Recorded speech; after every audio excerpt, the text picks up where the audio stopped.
Menos incisão, mais precisão, SalvataCast no ar. Sejam bem-vindos a mais um episódio do nosso podcast. Hoje estamos trazendo mais um quadro do SalvataCast, em que a gente traz para vocês alguns artigos, algumas atualizações de casos que a gente viu durante a semana no nosso Fellow. Então, o assunto de hoje vai ser um artigo discutido ao longo da semana e o interessante dele é que ele traz uma visão diferenciada. Então, o tema do artigo é adenomiose, endometriose e sua associação com infertilidade e desfechos obstétricos negativos. Esse artigo foi publicado em maio de 2023. O interessante é que, como eu disse, ele traz uma visão diferente, porque muitas vezes a gente se pega falando com os pacientes e vê que é mais disseminado a associação dessas doenças com infertilidade. E elas chegam muitas vezes no consultório falando com a gente já assim, doutor, eu descobri que eu tenho endometriose, eu não posso engravidar? Essa é a questão, né? Ou é uma dúvida constante. O outro extremo, que é aquela paciente que nunca conseguiu engravidar e já fez várias pesquisas e nunca pesquisou endometriose. Já fez de tudo e é hormônio, é isso, é fator masculino e nunca pensou em endometriose. Ou tem endometriose, mas nunca associou porque é só leve. Exatamente. Exato. Então é um artigo realmente muito interessante. E dia a dia. E do dia a dia. Realmente é do dia a dia de consultório e de todo mundo, na verdade, né? Tem paciente, inclusive, chega em UPA com dor da endometriose durante a menstruação e que precisa saber manejar ali o comecinho. Enfim, é um artigo extremamente interessante. Então, falando um pouco mais sobre essa parte que a gente viu um pouco mais diferente, ele traz, principalmente da endometriose, uma associação com placenta prévia. Então, ele coloca esse dado estatístico para 1 a cada 20 mulheres grávidas portadoras de endometriose, apresentando essa questão da placenta prévia. Muitas vezes a gente chega uma paciente, obviamente não é o mais comum, mas às vezes chega aquela paciente primigesta com um quadro de placenta prévia, às vezes até um acretismo placentário. E a gente fica sem saber por quê, entender, como né? assim? Pros telespects que estão assistindo, que são pacientes, placenta prévia é uma placenta que ela está inserida de uma forma incorreta, que a gente diz, é uma placenta inserida mais baixo, que ela está ali em torno da abertura do colo e aí eventualmente pode apresentar sangramentos durante a gestação. Gestação e sangramento não é algo compatível, então não é algo esperado, não é algo que se deseja durante uma gestação. Então, o que a Bela está dizendo é que a endometriose no artigo diz que pode trazer, sim, esse caso de placenta prévia. E é uma coisa que a gente... alta, né? Numa taxa bem alta, exatamente. É muito alto. O próprio nome sugere, né? Placenta prévia, ou seja, previamente à apresentação fetal. Então, seja um bebê que está sentado ou um bebê que está com a cabeça para baixo, que é a posição mais habitual, a placenta está entre o bebezinho e o colo do útero, o que é o normal. Primeiro o bebê nasce e depois a placenta sai, já que os nutrientes do bebê, a respiração do bebê se dá por meio de uma placenta. Agora, se a placenta ela quer sair antes do bebê, a gente tem um problema, porque esse bebê vai ficar dentro do útero sem receber essa oxigenação. E aí isso é uma das poucas, a gente tem poucas indicações absolutas de cesárea. De cesárea, e essa é uma delas. Então, pacientes endometrióticas são pacientes muito jovens, então a gente começa a ter realmente essa preocupação, né? Um paciente jovem, muitas vezes naquele início da fase reprodutiva, a gente já tem que submeter uma cesárea, tudo esse E é uma contexto. situação obstétrica que apavora, né? Sangramento, geralmente causa sangramentos volumosos, né? Então, é uma situação assim que a paciente já tem endometriose, então provavelmente ela pode ter tido ali uma dificuldade para gestar, isso pode ter acontecido, e ainda na gestação apresentar essa complicação, né? Isso. Então, é algo realmente... Como a precisa Bela se falou, preparar, né, antes. Além da placenta baixa, né, a gente tem a associação do artigo com o acretismo, que o acretismo já é uma gravidade da placenta passando da parede do útero, podem invadir órgãos como até a bexiga e é um caso assim catastrófico em várias situações. A mulher perdendo o útero e até precisando de umas abordagens mais invasivas realmente. E aí já aconteceu na minha residência, eu no R1, tá paciente realmente primigesta e tá lá com um acretismo. Como assim? Já que o acretismo é mais esperado em pacientes que têm tem mais de uma cesárea, né? Até naquelas segunda cesárea, a gente fica, nossa, mas só. É mais como a gente vê ali, já é pra terceira cesárea. E a gente já vai até esperando ter uma coisinha mais dificilzinha mesmo. Mas numa primípera, um acretismo, realmente a endometriose aí, por esse artigo, justifica, né? E o objetivo da gente saber essas informações não é nem muito de assustar, né, obviamente, mas é de ter a informação. Porque às vezes o que dói no coração é a pessoa não saber daquele dado, né? Então, isso aconteceu comigo e eu nunca nem soube que eu estava dentro desse risco. E essas pacientes terem um pré-natal adequado. Isso. Então, a gente tem aquelas diretrizes de encaminhamento para um pré-natal especializado. Obviamente, essas diretrizes, esse rol de mulheres que devem ser encaminhadas para um pré-natal de alto risco é muito antigo, que a gente tem pelo SUS, Exatamente. infelizmente. Mas já fica aí o questionamento, será se vale a pena a gente incluir pacientes com endometriose e adenomiose? Elas não merecem uma atenção pela melhor, possibilidade tal, desses desfechos ruins na obstetrícia, até porque a né? gente está falando muito da placenta, mas não é só na placenta que o artigo fala, né? Fala sobre restrição de crescimento, risco de parto prematuro. Principalmente na adenomiose. Então, a principal relação que ele colocou com esses desfechos obstétricos negativos foi principalmente a adenomiose, nem tanto a endometriose. Ele fala, como a gente já comentou, da placenta prévia, mas a endometriose, ele coloca uma associação bem mais forte com pré-eclâmpsia, pequeno para a idade gestacional e parto prematuro. Daí, mais uma vez, a importância da gente orientar esses pacientes a serem realmente acompanhados de forma adequada no pré-natal. E no artigo ele fala alguma coisa sobre tratamento mais específico, alguma conduta, ou ele só mostra dados? No artigo, em relação ao manejo, ele diz que não tem evidência científica ainda de que operar essas pacientes previamente a uma gestação se diminui ou não essa questão dos desfechos das complicações, né? Então, a gente ainda não tem dados suficientes para dizer, as pacientes que se operaram têm menos incidência de ter essas complicações. Daí se mantém realmente a questão da importância do acompanhamento.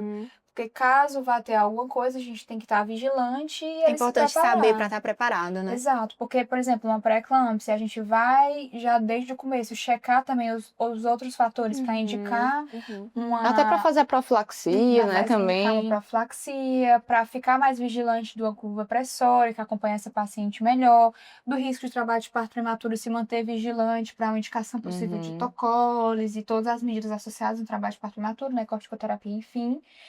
E também essa questão do pequeno para a idade gestacional do segmento ultrassonográfico atual, bem atualizado e de forma seguida na temporalidade correta, né? Eu acho que uma crítica a se fazer do artigo é que ele falou muito de desfechos obstétricos mais graves, né? Mas tem algo que a gente poderia citar também, é que a paciente com endometriose é uma paciente que tem dor crônica, né? E essa dor, ela não vai sumir durante a gestação. Talvez ela piore, né? Talvez ela piore, né? Então, assim, é uma paciente que ela já vai ser uma paciente poliqueixosa, ela já vai ter já tem aquela dor crônica pélvica prévia, e aí com um bebê que vai estar aumentando de peso mensalmente, né? Então, com certeza, vai ser uma paciente que vai ter dor, né, durante a gestação. Então, é outra coisa que poderia ter sido citada, né, no artigo também. De dor, se realmente aumenta, se piora, se não piora, porque a tendência que a gente entende, assim, pela fisiopatologia é de que vai piorar, né, provavelmente. Não piorar a endometriose, porque ela não vai estar com o ciclo rolando, mas a dor. Vai estar bloqueada, né? Exatamente. Mas aí a dor vai estar confundida, talvez, né? Exatamente, pela gestação mesmo, pela extensão, pelo peso. Enfim, era uma coisa que poderia ter sido citada também, né, no artigo. E ele fala do peso só PIG, né? Ele não fala nada de restrição de crescimento, né? Em relação à endometriose, ele comenta na parte da fisiopatologia de uma possível associação, mas nos dados não se mostrou uma mudança estatística. Em relação à adenomiose também não. O que teria realmente uma significância estatística na maioria das meta-análises contidas no artigo seria realmente o pequeno para a idade gestacional.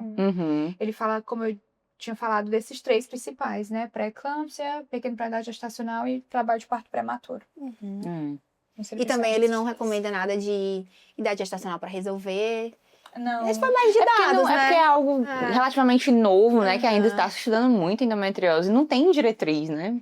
Isso, a única coisa que ele bota mesmo de manejo clínico é acompanhamento especializado mesmo. Então, manter esses pacientes mais vigilantes, mas nenhuma conduta mais específica, não, realmente. Então, assim, por mais que a gente não tenha muitas respostas, mas é importante a gente saber estudar isso, para saber associar, saber que precisa ter uma vigilância maior e ver e reconhecer que precisa ser mais estudado e mais abordado. Né? E mais conversado com o paciente, né? Ela precisa estar ciente desde antes da gestação, né? De que todas essas complicações podem acontecer. Acho que até pra gente ter um cuidado maior na suplementação, porque já que ela tem um risco de placenta prévia, a gente ficar ali de olho na anemia, né? Assim, pra já prevenir alguma complicação do tipo. E eu acho que tem que ter mesmo essa conversa, assim, mais a fundo, sabe? Não é só na questão de infertilidade, né? Mas também, engravidou, beleza. Mas ainda tem endometriose, o que pode acontecer? Que a paciente tem que estar ciente disso, né? Mesmo o artigo não mostrando diferença entre operar ou não antes, né? Individualizar cada caso da paciente e ver a indicação cirúrgica antes mesmo de realmente pensar, se for o caso, né? De uma gestação, se essa paciente tem indicação, no caso, resolver realmente a endometriose, e, enfim, de individualizar, né? O que fica de lição é pra gente não se prender só endometriose, adenomiose e infertilidade. A questão, a problemática dessas doenças não acaba quando a paciente finalmente consegue o beta positivo, né? Aquelas problemáticas que essas doenças podem ocasionar vão até realmente o durante o pós, né? Tudo isso. Até realmente o término desse ciclo gravídico puerperal. E vale a pena realmente o acompanhamento dessa paciente adequadamente. E aí o artigo fala também sobre o que a gente comenta mais de infertilidade. Então ele fala realmente pacientes com endometriose e adenomiose, maior incidência de abortamento, menor taxa de sucesso pós-FIV. E principalmente com a adenomiose, menor taxa de nascidos vivos.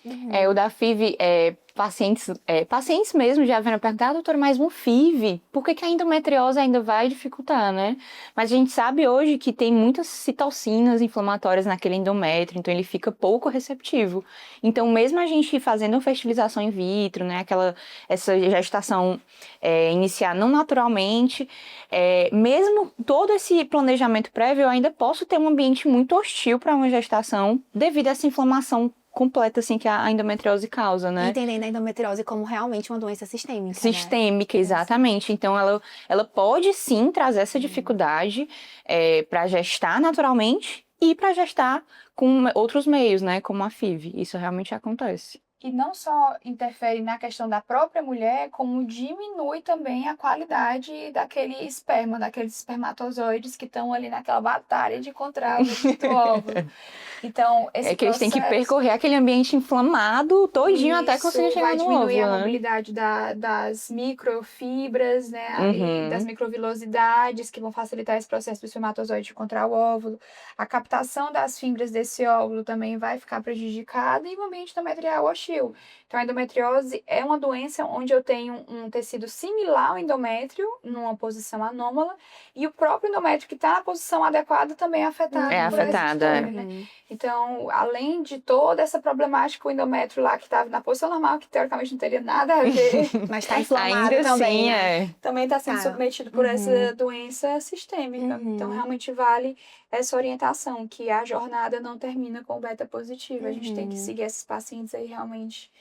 E, além de tudo, a endometriose também pode causar aderências, né? Então, pode causar alterações anatômicas que vão ser percebidas, infelizmente, podem ser percebidas, infelizmente, somente no ato cirúrgico, se for com uma cesárea, por exemplo, né? Aquela cesárea que você não sabia que a paciente tinha endometriose e você abre e tal, um negócio lá dentro, né? Aderência com o intestino, o ovário lá pra trás, se beijando lá atrás. Exatamente. Exatamente.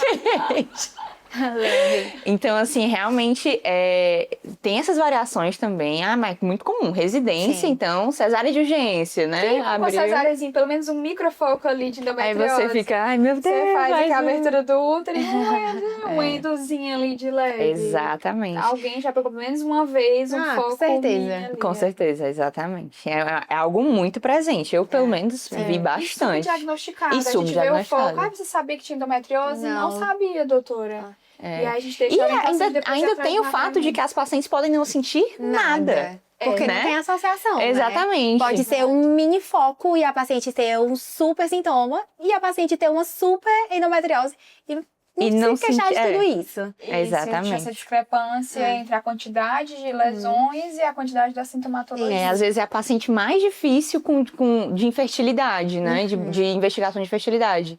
Que é aquela paciente que não sente nada, como tu falou no comecinho. E aí, nunca investigou endometriose, a gente investiga e descobre. Tem alguma aderência ali importante, a paciente continua sem sentir nada. E aí, o que é que eu faço, né?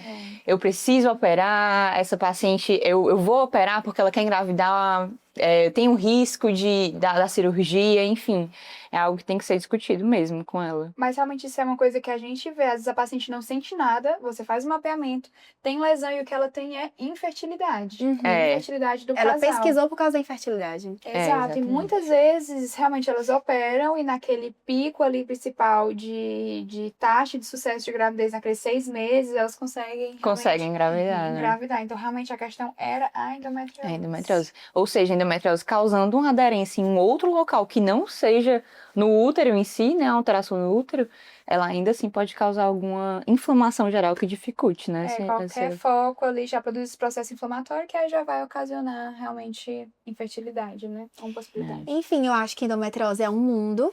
É E verdade. que a gente vai trazer muitos artigos sobre isso. Inclusive, temos um fellow no Instituto Temos só um de endometriose. E ele vai ser nosso convidado. Vai ser um dos convidados próximos, exatamente. E a gente nunca vai conseguir abordar tudo em um episódio só. É. Então, que nos próximos quadros de artigo a gente tragam novas atualizações, novos assuntos abordando a endometriose e outras doenças do nosso dia a dia, né? E eu acho que é isso. Exatamente. Tchau, tchau. Até o Até o próximo. Até o próximo.